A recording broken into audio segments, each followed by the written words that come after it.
नमस्कार, मी निकिता मराठी मनोरंजन विश्वमध्ये तुमचं स्वागत करते आणि झी मराठीवर नवीन मालिका सुरू होतीये सनई चौघडे आणि त्या मालिकेतले कलाकार आता माझ्यासोबत आहेत. कसे आहात?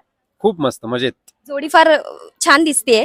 आता मी पाहतोय हे आमचं मेन उद्देश. मैत्री किती स्ट्रॉंग झालीये, मला ते ऐकायचंय. सुरुवातीला मैत्री किती स्ट्रॉंग झाली? खूप एवढी खूप की जास्त. आम्ही इन्स्टा रील्स पाठवतो. स्ट्रॉंग झाली. अगदी साधारण किती दिवस झाले शूट सुरू होऊन? 10-12 10-12 दिवस झाले. 10-12 दिवसात कोण कोणाला रील पाठवतंय? दोघे एकमेकांना बरं, ते बघता का हे इम्पॉर्टंट आहे की बघतो, रिॲक्ट करतो, चर्चा होते त्याच्यावर. आज तू स्टोरी जर बघितली असेल आमची तर त्यांनी मला काय टॅग केल्यानंतर मी पाठवलंय त्याच्यात की त्याच्यात मी तूच निवडून आहेस गा तो. म्हणतो, तर तूच आहेस तो निवडून गा असं वगैरे. पण एका पॉइंट नंतर असं होईल की बस झालं, आता काय बघायचं. आपण ते इग्नोर करतो ना त्या रील, तसं काहीतरी होणार नाहीये ना? Hopefully नाही होणार, मला नाही काही होणार. वाटत नाही आता, हो. कारण आम्ही तेवढ्या लेवलला नाही पाठवत. रोज एक एवढं समजा एक आपलं दोस्त ठरलेले आहेत आमचे. नवीन मालिका येते, किती एक्साइटमेंट आहे. मालिकेबद्दल काय सांगाल, भूमिकेबद्दल काय? खूप जास्त एक्साइटमेंट आहे. कारण पुन्हा एकदा मी झी मराठी सोबत काम करतोय. आणि माझी इच्छा आहे की अख्खं युनिट एकत्र येऊन काहीतरी असं क्रिएट करावं की ऑडियन्स खूप एन्जॉय करेल. त्यासाठी एक्साइटेड आहे. आणि कॅरेक्टरचं सांगाल तर कॅरेक्टर जय खानोलकर हे खूपच रागीट नाही म्हणणार मी, पण स्ट्रेट फॉरवर्ड आहे, प्रॅक्टिकल आहे, फोकस्ड आहे. त्याला कुठेही डिस्ट्रॅक्शन्स नको आहेत. आणि त्याचं म्हणणं आहे की मुली डिस्ट्रॅक्शन क्रिएट करतात आणि त्याला जे अचीव्ह करायचं आहे त्यामध्ये जर मुली आल्या तर आपलं डिस्ट्रॅक्शन होईल आणि आपल्या गोलपासून आपण दूर जाऊ. त्यामुळे त्याला मुली आयुष्यात नको आहेत. पण ह्याच्या मागे काय कारण आहे ते आपल्याला हळूहळू कळेल. आणि असा हा जय खानोलकर जेव्हा एका मुलीला भेटतो तिथून पुढे कशा पद्धतीने त्यांची स्टोरी जाते हे प्रेक्षकांना बघायला मिळेल. आणि हाच एक इंटरेस्टिंग पॉइंट आहे. त्यांनी सांगितलं त्याच्या एक्झॅक्ट उलट कॅरेक्टर आहे की तो जसं म्हणाला की त्याला अगदी प्रॅक्टिकल आहे, स्ट्रेट फॉरवर्ड आहे. हा प्रॅक्टिकल आहे, पण याला कुठेतरी हेही माहिती आहे की आपल्याला आपल्या पोस्टसाठी आपल्याला परिस्थितीमुळे आपल्याला कुठेतरी थोडंसं इकडे तिकडे पण फिरावं लागेल. सो त्याचं उद्दिष्ट एकच आहे की सर म्हणतील ते खरं, सर म्हणेल ती पूर्व दिशा, जय सर म्हणतील ते. दुसरी गोष्ट, मुली त्याला अजिबात आजूबाजूला नको असतात. माझ्या कॅरेक्टरला डबल शिफ्ट मध्ये मुलींची बोलायला आवडेल की तुम्ही सकाळी सांगा आणि रात्री सांगा, तर तो ऑलवेज रेडी असेल. आणि त्याच्यामुळे वेगळं कॅरेक्टर आहे असं म्हणायला हरकत नाही. फन कॅरेक्टर आहे, हलकं फुलकं थोडंसं काहीतरी त्याचा राग कुठेतरी बॅलन्स करणारं मे बी कॅरेक्टर असेल. मित्रही नाहीये आणि कम्प्लिटली अगदीच फॉर्मल पीए देखील नाहीये. मधलं काहीतरी ती लाईन शोधायची आहे आणि ती हळूहळू मी पण शोधतोय. सो ते कॅरेक्टर कदाचित असं असेल की त्यांनी हक केल्यावर पण त्याला एका पॉइंटला रिअलाइज होईल की अरे बापरे, मी हे नव्हतं करायला पाहिजे. सो अशा त्या तारेवरचं कॅरेक्टर आहे. सो मजा येते, इंटरेस्टिंग कॅरेक्टर आहे. राज, तुझ्याकडे येईल. किती शेड्स आहेत तुझ्या भूमिकेला, की फक्त ग्रे शेड मध्ये आम्हाला पाहायला मिळणार आहे? कारण याच्या आधीच्या सुद्धा भूमिका काइंड ऑफ तशाच होत्या. पण ना, अशी कोणती तरी भूमिका आहे ना तुझ्याकडे जी आता तू महिलांचा राग करतोयस, पण समस्त महिला वर्गच फक्त मालिका बघतात जास्तीत जास्त. तर प्रेक्षकांच्या कशा संमिश्र प्रतिक्रिया येणार आहेत, यासाठी तू स्वतः किती तयार आहेस? ग्रे शेड आहे कॅरेक्टरची. आणि जसं आता तू म्हणालीस की मुलींचा राग करतोस पण सगळ्या बायकाच सिरियल बघतात, तर मला असं वाटेल की मी का राग करतोय हे जाणून घेण्यासाठी त्या नक्की बघतील. आणि त्यासाठी तर तुम्ही नक्की बघावं, कारण तुम्हाला कळेल रिझन काय आहे ते. आणि आय थिंक हीच एक मजा आहे की ऑडियन्सला म्हणजे जे बघायचं आहे त्याच्या एक्झॅक्टली अपोजिट काहीतरी मी करण्याचा प्रयत्न करतोय. की ऑडियन्सला हे बघायचं की मी रोमॅन्स करावा, हिरोईन सोबत डान्स करावा, डुएट व्हावं, आणि इथे मी मुलींपासून लांब पळतोय. तर हा एक विरोधाभास आहे या कॅरेक्टरचाच आणि ऑडियन्सच्या बघण्याचा. तर आय थिंक की हेच एक मजा आहे सुरुवातीला.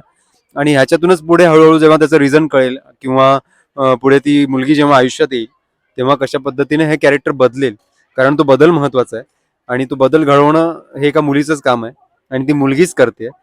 त्यामुळे किती महत्व आहे स्त्रीचं हे हळूहळू कळत जाईल आणि तेच बघायला मजा येईल ऑडियन्सला. पहिलीच मालिका आहे. याच्या आधी मालिकेची विचारणा झाली होती की ही मालिका तुझ्याकडे आल्यानंतर काय रिएक्शन? एक मालिका मी केली होती, पण मी मधून जॉईन झालो होतो 2022 मध्ये. सो मी ती कमी वेळासाठी केली होती. तसं म्हणायला गेलं तर मालिका सुरुवातीपासून करणं आणि एक कॅरेक्टर उभं करणं हा सगळा एक्सपिरियन्स माझ्यासाठी मालिकेत तरी पहिल्यांदाच आहे. पण मी वाट बघत होतो आणि मला असं वाटतं की मालिकेनीच मला निवडलंय किंवा चॅनलनीच मला निवडलंय, पण जे काही निवड प्रक्रिया झाली आहे ती खूप परफेक्ट वेळी झाली आहे. खूप छान सिरियलसाठी झाली आहे, खूप छान छान चॅनलवर झाली आहे. सो सगळ्या गोष्टी खूप छान जुळून आल्यात. मालिका करावी न करावी असं बऱ्याच वेळेला डिबेट बऱ्याच ठिकाणी होत असतं.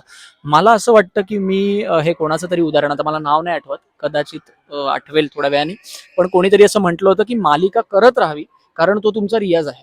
तुम्ही नाटक करता, तुम्ही सिनेमा करता, तो काही काळासाठी करता, पण मालिका ही तुम्ही रोज करता almost. It is like a job. तर तू गाण्याचा रियाज करतो माणूस, पहाटे उठून जो गायक असतो तो. डान्सरही मे बी रोज प्रॅक्टिस करतो कधी, पण ऍक्टरसाठीचा बेस्ट रियाज मला असं वाटतं की मालिका, की तुम्ही रोज सेटवर होता, रोज कॅमेऱ्यासमोर उभे राहता आणि रोज काहीतरी काम करता, जेणेकरून तुम्हालाही वाटतं की तुम्ही आयुष्यात रियाज करताय. राज, झी मराठीवर तुझी मालिका होती तुझ्या ते जीव रंगला, त्याच्यामध्ये तुझी अशी भूमिका होती की लीड हिरोच्या भावाचा रोल होता. आणि देन तुझ्या आत्ता झी मराठीवर पुन्हा तुझी घरवापसी झाली आहे. पण त्यानंतर ना तुला तो सन्नी दादाचं कॅरेक्टर तुझं, त्यानंतर तुला प्रत्येक वेळी ना आम्ही ना लीड रोलमध्ये बघतोय. सो हा प्रवास किंवा तुला किती छान ब्लेस्ड वाटतंय की मी तो रोल केल्यानंतर देन कट टू मला आत्ता प्रत्येक वेळी एक हिरोचेच रोल मिळतात. एक तुझ्यासाठी ती किती भारी फिलिंग आहे? खूपच भारी फिलिंग आहे. आणि मला हे सांगायला आवडेल की असं असतं ना की ओव्हरनाईट स्टार झालं वगैरे. मला सुरुवातीपासूनच असं होतं की एकतर आपला कोणी गॉडफादर नाहीये इंडस्ट्रीत. मी माझ्या हिमतीवरच करीन जे करायचं ते, आणि हे करताना माझ्या वाट्याला जे येईल ते मी प्रामाणिकपणे करण्याचा प्रयत्न करीन.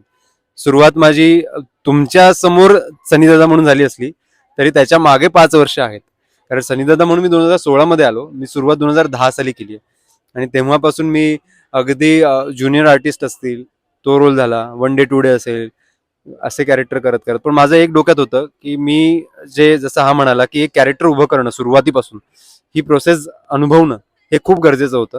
आणि ते मी ठरवलं होतं, ते फक्त मी मराठीमध्ये करणार. मी ह्या सगळ्या जे छोटे छोटे काम होती ही मी बाहेर ॲड्समध्ये किंवा हिंदी सिरियल्स असतील तिथे करत होतो. आणि जेव्हा मला एक योग्य संधी दिसली तेव्हा मी ती उचलली पटकन आणि मी ते कॅरेक्टर सुरुवातीपासून उभं करण्याचा प्रयत्न केला. ऑब्व्हियसली तेव्हा सुबोध खानोलकर होते, निरंजन पत्की सर होते, अनिकेत साने सर होते. त्या सगळ्यांनी खूप मदत केली आणि ती प्रोसेस खूप एन्जॉय करता आली मला. आणि त्या प्रोसेसमधून मला शिकता आलं. आणि त्या प्रोसेसमधून शिकल्यानंतर मला ऑडियन्सनी हा कॉन्फिडन्स दिला की तू इथून पुढे सिरियल तुझ्या हिमतीवर, तुझ्या ताकदीवर उभी करू शकतोस, तू लीड करू शकतोस. कारण तुझ्या जीव रंगला संपल्यानंतर मी 1.5 वर्ष पुढचे मला फक्त भावाच्याच रोलसाठी फोन येत होते. आणि ते फोन मला कित्येकदा असं व्हायचं की मी नकार देतोय, पण तो देताना ऑब्व्हियसली छोटी इंडस्ट्री आहे, तुम्ही कुठल्या पद्धतीने तो नकार देताय हे पण मॅटर करतं. उद्या असं नाही होत की चल मला काम नाही करायचं, कारण ऑब्व्हियसली मला याच्यासोबत काम करायचं. पण तो नकार पोहोचवताना मला काय करायचं हे सांगणं गरजेचं आहे. आणि हे मला माझ्या बायकोनी सांगितलं की तू नाही बोलू नकोस, तू हे सांग तुला काय करायचंय. आणि हा कुठेतरी माझ्या थॉटमध्ये एक शिफ्ट झाला. ऑडियन्सचे मला मेसेजेस यायला लागले की आमची इच्छा आहे की तुम्ही लीडमध्ये काम करावं. आणि माझ्या बायकोनी सांगितलेली ही गोष्ट, या दोघांमुळे माझा एक पॉईंट ऑफ व्ह्यू चेंज झाला. आणि मी पुढे येणाऱ्या फोन कॉलमध्ये हे सांगायला लागलो की माझी इच्छा आहे की तुम्हाला वाटतं मी भावाचा रोल करावा, मला मान्य आहे, पण माझी इच्छा आहे की मी लीडसाठी ऑडिशन तरी द्यावं. आणि मी अशा पद्धतीने बोलणं सुरू केलं आणि समवेअर ते त्यांच्यापर्यंत पोहोचलं. आणि मग मला तसे लीड्सचे ऑडिशन देण्याची संधी मिळाली आणि तिथूनच पुढे सिलेक्शन होत गेले. तर मी असं म्हणेन की हे ओव्हरनाईट काहीच होत नाही. आत्ता मी पुन्हा झी मराठीवर काम करतोय लीड भूमिकेत, पण ह्याला 16 वर्ष लागलेत. त्यामुळे हे 16 वर्ष तग धरणं हे पण गरजेचं असतं. आणि ते धरण्यासाठी तुम्हाला तशी चांगली माणसं आजूबाजूला भेटली पाहिजेत, हे गरजेचं असतं. आणि ही माणसं भेटणं आणि ही माणसं तुमच्या जवळ असणं हे काम स्वामींचं असतं. त्यामुळे हे असं सगळं जुळलेलं असतं. तर हे कुठेतरी त्यांचा आशीर्वाद असतो, कारण ही बुद्धी गुरु देतो आणि त्या पद्धतीने आपण काम करत जातो. तर ते गुरु तुमच्या शाळेतले टीचर्स असतील किंवा गुरु असतील, तर अशा पद्धतीने ती माणसं शिकवत गेली आणि मी इथपर्यंत असं आलो. आता बायकोचं नाव घेतलंयस, बायकोनी प्रोमो पाहिलेत, काय रिॲक्शन आहे तिची? जसं हा मगाशी सांगू होता, बायकोला खुश करणं हे वेगळं टास्क असतं. त्याचंही लग्न हा, झालंय. ते आता त्यालाही कळलंय. तुझ्या बायकोनी प्रोमो बघितले, हो, म्हणजे ती एक्साइटमेंट असेल आता. त्यांना तर वेगळे ना, वेगळे त्यांच्यामध्ये आहेत. असल्यामुळे ती वेगळ्या प्रकारे प्रोमो बघते, तिला आधी बघता येतात कदाचित. त्यामुळे हा, आणि डेफिनेटली प्रोमो आवडलेत. एक ती भीती प्रेक्षकांवरती माझा पूर्ण विश्वास आहे. पण बायकोला खुश करणं हा वेगळा टास्क असतो. तिलाही प्रोमो आवडलेत. तीही एक्साइटेड आहे की कशा पद्धतीने मी आता अप्रोच करेन, कारण जसं तू मगाशी म्हणालीस कुठे ना कुठे कॅरेक्टर आधी केलंय असं कुठेतरी सिमिलॅरिटीज दिसत आहेत. पण मी असं म्हणेन की प्रत्येक कॅरेक्टर वेगळंच असतं. तुम्ही 2 वेळा वकिलाचा रोल केला म्हणजे दोन्ही वकील सेम नसतात, त्यांची प्रोसेस वेगळी असते. ह्या कॅरेक्टरचे गोल्स वेगळे आहेत, या कॅरेक्टरचा रूट्स वेगळे आहेत, याचं शिक्षण, याचं अपब्रिंगिंग, ह्या सगळ्या गोष्टी वेगळ्या आहेत, त्याचे मित्र वेगळे आहेत. त्यामुळे ह्याची थॉट प्रोसेस वेगळी असणार आहे आणि हा ज्या पद्धतीने व्यक्त होईल ते वेगळं असणार आहे. तर ते बघण्यासाठी ती इंटरेस्टेड आहे. आय होप सगळे प्रेक्षक सुद्धा इंटरेस्टेड असतील आणि तोच एक वेगळेपणा देण्याचा प्रयत्न करतोय आणि आय होप तो सगळ्यांना आवडेल. तुमचा जो रिव्ह्यू आहे तो मालिकेत आम्हाला बघायला आवडेलच. आम्ही स्वतः एक्साइटेड आहोत हे बघण्यासाठी. आता जाता प्रेक्षकांना दोघंही काय सांगाल? हेच सांगेन की प्रत्येक गोष्टीचा मुहूर्त ठरलेला असतो. आपल्या भेटीचा मुहूर्त ठरलेला आहे. 16 मार्च पासून बघायला विसरू नका. दररोज रात्री 8:30 वाजता फक्त आपल्या झी मराठीवर. सनई चौघडे.